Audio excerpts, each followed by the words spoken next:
What if the most dangerous thing on a Supercross track isn't the other riders?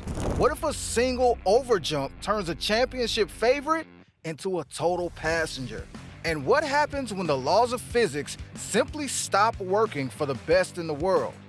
In Detroit 2026, Ford Field didn't just host a race, it set a trap, a triple jump that launches a champion into a safety net, a mid-air collision between teammates that defies logic, a leader losing everything in a split second. Most fans saw the highlights. We are breaking down the actual mechanics of the carnage, from Nate Thrasher's brutal pile drive to the moment a factory bike hit a steel tower at full speed. This is why everything went wrong in Detroit. Let's start with the man everyone was watching.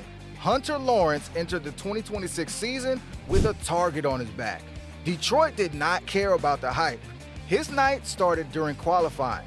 Hunter committed to a massive triple into a tight left-hand turn. He overjumped the landing by less than a foot. He couldn't get his foot back on the rear brake in time to settle the bike. He became a passenger. He sailed straight over the protective berm. He hit the safety mesh while still in the air.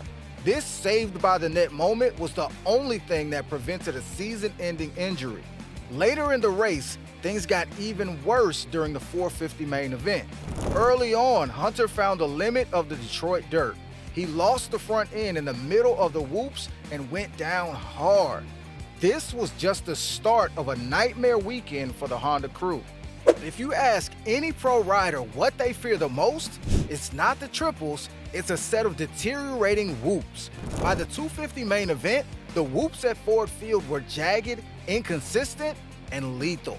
Nate Thrasher entered the section with the kind of aggression that usually wins races.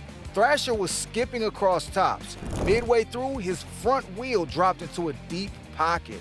The bike reacted instantly. It bucked the rear end up and launched Thrasher into a violent endo. This was not a standard sliding crash. Thrasher hit the ground and a split second later, his 225-pound Yamaha landed directly on top of him. As he tumbled into the path of oncoming riders, the yellow flags came out immediately. It was a down hard moment that reminded everyone that even a perfect run can be ended by a single hidden rut. Usually when two teammates collide mid-air, it's a disaster for the team manager.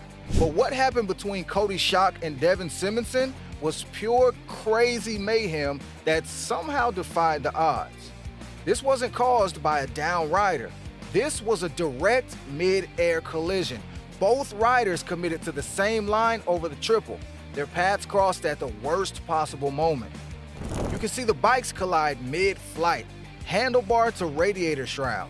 In any other scenario, they would have tangled and plummeted to the floor. Instead, through a stroke of pure luck and legendary balance, they bounced off each other and both riders managed to ride it out. The commentators were in disbelief, calling it one of the luckiest saves in Detroit history. There's no pressure quite like leading a Supercross heat. Caden Dudney was out front in 250 Heat 1. He was riding a line that looked untouchable.